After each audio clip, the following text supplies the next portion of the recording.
tuambiane ukweli kabisa bwana, kwenye vyumba vya habari talent peke yake inawezekana ikawa haitoshi. Mtu mwingine anaweza akawa bwana yuko very talented, lakini unashangaa mambo mengine au story kubwa, breaking news anapelekwa mtu mwingine.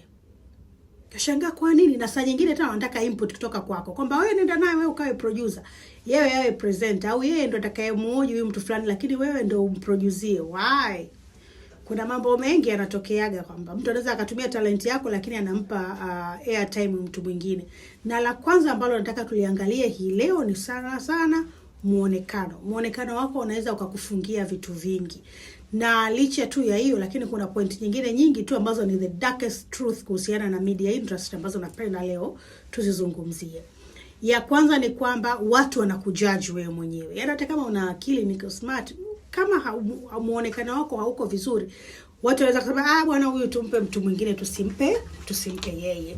Kingine ni kwamba ukivaa vizuri, ukipendeza nini, unajua confidence inaongezeka. Lakini ukiwa wewe umevaa vibaya, nguo haijakaa vizuri, nguo labda hujaipasi, hata confidence ile inapungua. Kwa hiyo badala ya kuzingatia labda kuzungumza na kuuliza maswali, unakuwa tayari hauna ile confidence ambayo inatakikana.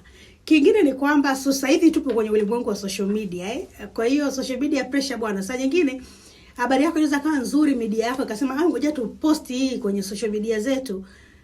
Utashangaa watu badala ya kujadili content wanakujadili wewe. Sasa wewe ndio amevaaje? Hivi nyinyi hamjui kabisa jinsi ya kuvalisha watu wenu au sijui inakuaje? Of which itakuuma kwamba umeput a lot of your thought kwenye hiyo story yako, lakini hiko ndo wanachojadili. Kingine ni kwamba hiki tunataka tujitahidi sisi, na sasa kama viongozi wa newsroom pia wanatakiwa wajue ni kwamba personal branding, watu wanatoka huko shuleni labda hawajafundishwa shuleni kuhusiana na personal branding, lakini wakija kwenye hiyo media house wanatakiwa wafundishwe kuhusu personal branding. Na wewe mwandishi pia, kama media yako haijakufundisha, basi jifundishe mwenyewe kuhusiana na personal branding, sababu kila kitu sasa hivi unaweza kujifunza mtandaoni. Na cha mwisho kabisa ni kwamba ambacho ndo kikubwa ambacho mimi ndo nawaga na kijali sana ni kwamba personality yako, personal appearance yako itakufungulia au itakufungia opportunities. Nimeshazungumza kwenye video iliyopita hapa kwenye fursa za habari. Kama hujaiona, tafadhali nenda kaiangalie.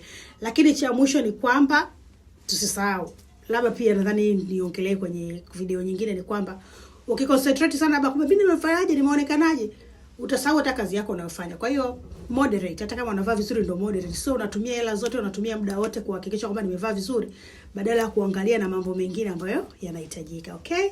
Ciao.